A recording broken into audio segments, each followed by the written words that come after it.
Hi, and welcome to this video to learn everything you need to know to begin embroidery. This video is for everyone, but it'll be most useful for someone who's never done any embroidery and someone who wants to learn to make their own designs. It covers materials needed to start, embroidery floss 101, knots, how to do a running back and satin stitch, and creating your first project. This was the design I created, and you are welcome to copy it and use it. I will give you all the details at the end of the project, or you can make your own. Basic embroidery materials. You'll need a hoop. I use an 8-inch hoop. They come in wood or plastic, doesn't matter. Fabric, you'll want at least 12 inches. A sharp scissors, embroidery floss, a threader, which is quite inexpensive. They might look different than that one. Medium to large eye needles, and the markers for drawing. Embroidery floss 101. Alright, this video is going to show you how to separate your embroidery floss. This is what your packet of embroidery floss will look like when you get it, and here is the number right here. This number is 816. It's kind of like a dark reddish, dark pink. So if you ever run out of the color you're using, you need to buy more. If you look for the same number, it should be the exact same color, and that should carry pretty well across different brands as well. So if you are taking out your floss here, I'm going to snip a small piece. I'll show you at the end. If you kind of separate these, you'll see that each strand, if you haven't already separated it, will have six, sorry if you can see that, 6 different mini strands all twisted around. So some patterns will say that maybe you want to use 2 for a stitch, and sometimes you'll want to use all 6 to get a thicker line. For this example, I'm just going to take out 3. All right, so when you're pulling these apart, they will just separate pretty easily. I find it really helpful to kind of hold on to all sides. So you want to kind of keep this in your fingers. If you don't, and you have a really long piece, especially that you're separating, I ended up with a lot of tangles. So just kind of a steady motion here. Hold on there. You don't need to like pull super hard. Oh, now I'm stuck.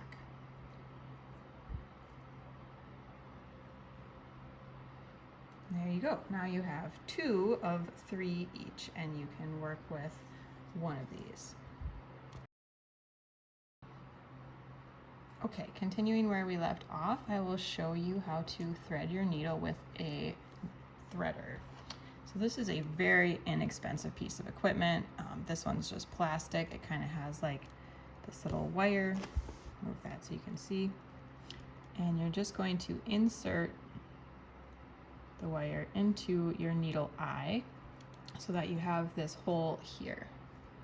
This is really helpful, especially if you're doing all 6 threads at once, because it's pretty hard to get those through the needle eye without some help. So now I've put the thread in there, and now I will just hold on to my needle, hold on to my threader, and pull till it comes all the way out, and then you can take this off, and now you have your needle threaded. I like to leave a pretty long tail, maybe a couple inches, just because sometimes when you're sewing, if it's really short, you might get pulled out of your needle often, and then you're going to have to rethread it several times.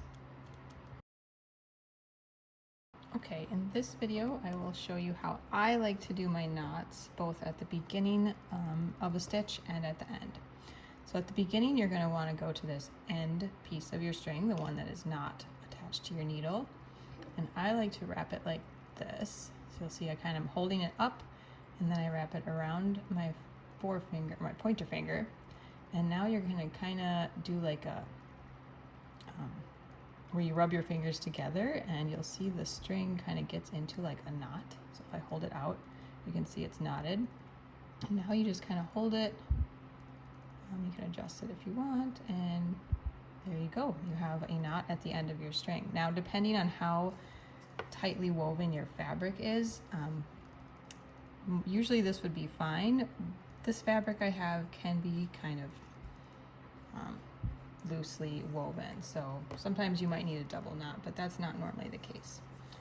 Now I will show you how I would end a knot. So I'm just going to randomly go in here. Oops, wrong way. come back out. Okay. So go all the way. Just gonna do like one running stitch here. I'll do one more so I have something good to tie it to, because usually you have more than one stitch at a time. Alright, so I've made my 2 stitches. Now for this example, I'm going to just tie it to the... Okay, so going under here.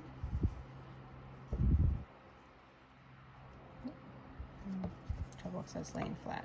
Alright, so I've just kind of pulled that there. Now, there again. And so now I have made a loop. I'm just going to wrap my needle twice and then kind of hold your fingers back. That'll keep the knot down low. Hold it here so my needle doesn't come unthreaded. There you go. I have a small, oh, can't see, small knot right here. I'm pointing at it with the needle. And then just so it keeps things as tidy as possible back here, once you've made your knots, you can snip. I don't snip right next to the knot because then it could come out, but you want to snip some of these extra threads. Now maybe a centimeter or 2 down. And yes, that is not the neatest knot back there, but it's knotted, and on the front, no one can even tell. My directions here go left to right. Once you have learned the stitch, you do not have to go left to right. You can go any way you want. But I hope you'll find this helpful. You're going to want to start by coming up through the back of the fabric on the left side of the dash line, pulling all the way through until your knot is tight, and then going back down on the right side of that same dash again until the string gets pulled tight. And then you repeat this, so it'll be up on the left, down on the right, up on the left, down on the right, and eventually you will end up with a dashed line appearance.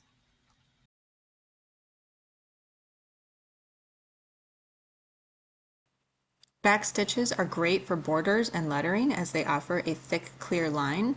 And again, this goes left to right, but you can change that once you have it figured out. Begin with one basically running stitch, up from the back on the left, and then down as far as you want your stitch to be on the right to the back.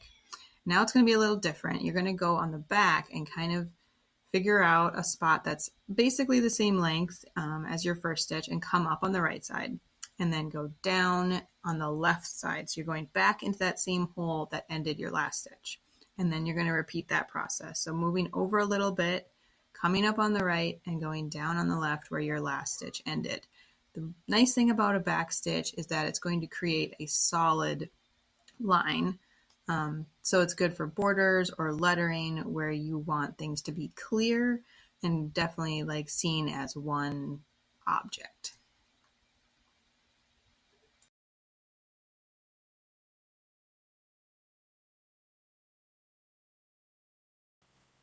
Now we're going to learn a satin stitch, and again I start left to right, and you can go anywhere you want once you have this figured out. A satin stitch is perfect for when you want to fill in a space with color. In this demonstration, I'm going to be filling in this heart, and I picked starting from the left and just working my way over. So I went to the very farthest side on the left and picked a spot to come up through the back, and then went down on the top, as you can see. And you want to repeat right next to each other.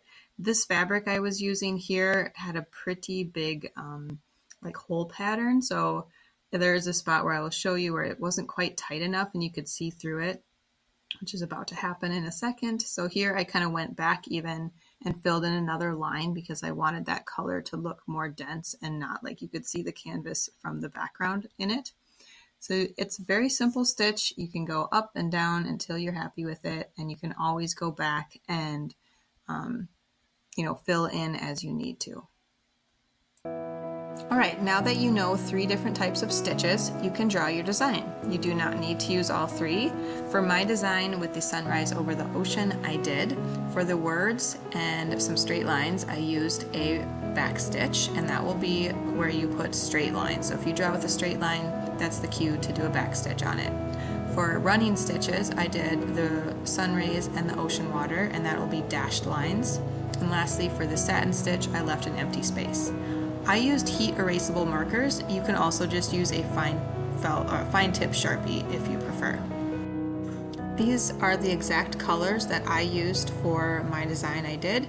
I won't read them off, but take a screenshot if you want to copy it. Alright, so practice makes progress.